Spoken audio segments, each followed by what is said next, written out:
Welcome back to World Crisis Radio. Webster Tarpley and, of course, Tarpley.net, where you can get all these interesting books. We've already mentioned Surviving the Cataclysm on some of the economic history sides and others. Now, let's talk about the New Deal, right? We're celebrating the 75th anniversary of Franklin D. Roosevelt signing the Social Security Act, and that has a number of major provisions in it, right? One is the old age pension under attack by Bowles and Simpson and Peterson, that sinister commission of austerity vampires, austerity ghouls, and austerity fanatics that's going to be meeting, and they're going to try to get their genocidal recipes in through the lame duck session, because make no mistake, it means that people die. Morbidity and mortality go up if their crackpot schemes go through. We just had a very eloquent defense of Social Security from James Roosevelt at that meeting of the Retirement Research Institute of the University of Michigan meeting here in Washington. There is no Social Security crisis. Social Security is fully solvent for the next 27 years until 2037 is the year, I believe. Check that speech by James Roosevelt. You can see the whole thing online. Now, the reactionary Republicans will say, yeah, but that's based on those IOUs that don't mean anything.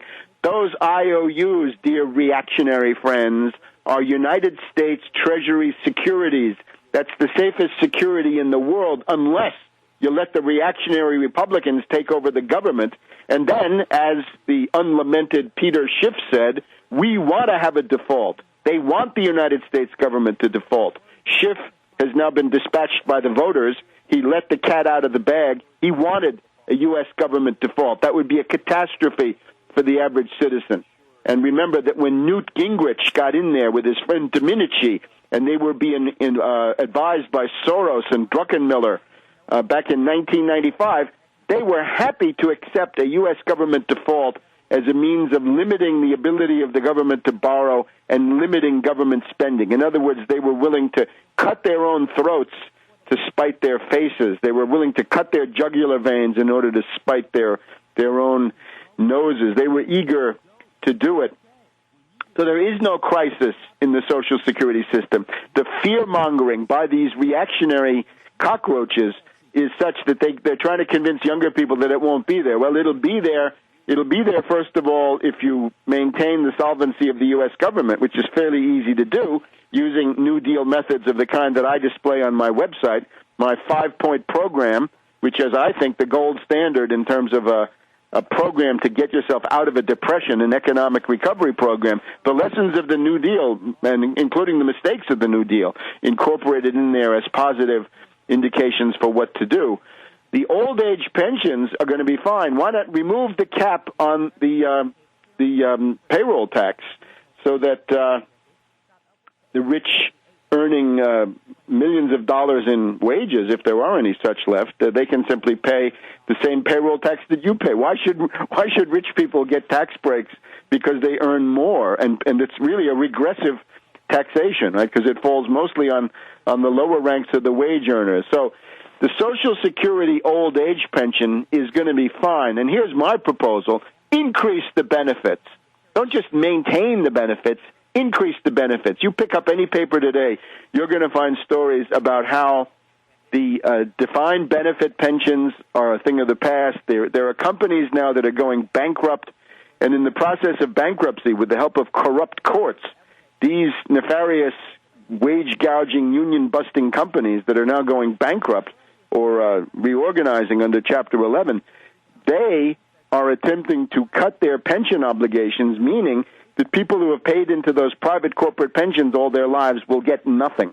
So the defined benefit pension plans are under attack. Where you thought that the risk was on the company, well, these corrupt courts, stocked with reactionary jurists or Wall Street Democrats, they're letting these big companies off the hook, most of them owned by Wall Street. Then, of course, the 401k is being ravaged, right? The IRA and the similar qualified plans where the risk is always on you, but in this case, the risk is now the risk of a collapsing stock market. It's always interesting. The reactionaries always say, invest that money in Wall Street and you'll get bigger returns. Yeah, look at the the Dow Jones from 2000 until 2010. Where has it gone? It's gone nowhere. And all you've got is the fees that you've been paying your broker in the meantime and the loads you've been paying on mutual funds, all of which is avoided under the Social Security system. And now, after the flash crash of May 6th, they'd say, invest your retirement in a stock market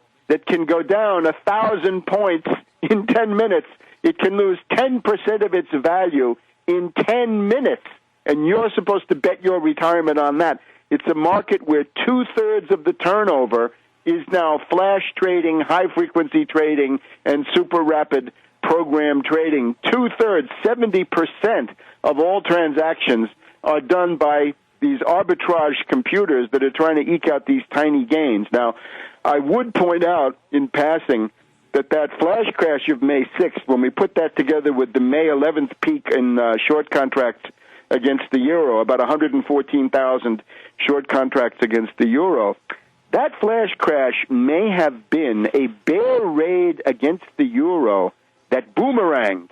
It may have been a speculative attack on the euro that misfired, because if you notice, as the Wall Street Journal has shown last Friday, on that fateful day, if you look at the yen-euro cross, the euro lost 10 cents against the yen during those same 10 to 12 or 15 minutes of the flash crash. And that may have been the dog that was wagging the tail of the U.S. stock market, because the stock market, of course, fluctuates, and it always has. But to have a 10-cent move in a currency, right, was essentially an 8 or 9% move of a currency in 10 minutes is out of this world, unheard of. So it seems to me that might have been the last attempt of the hedge funds to engineer the panic crash of the euro, working through that yen cross, and somehow they found that they were destroying their own system.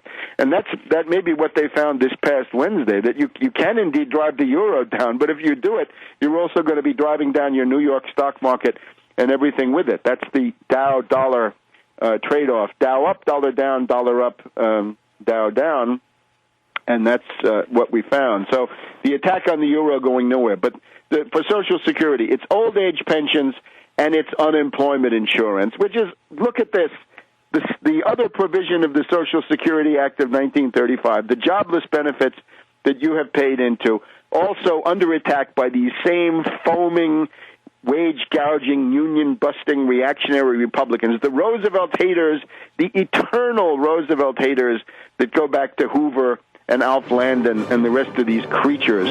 And you can see what they want: to make the United States into a nation of paupers and to dump the American tradition of high wages and well-paid labor. That's their program. It's a loser. You do this, you better learn Chinese. Back in a minute.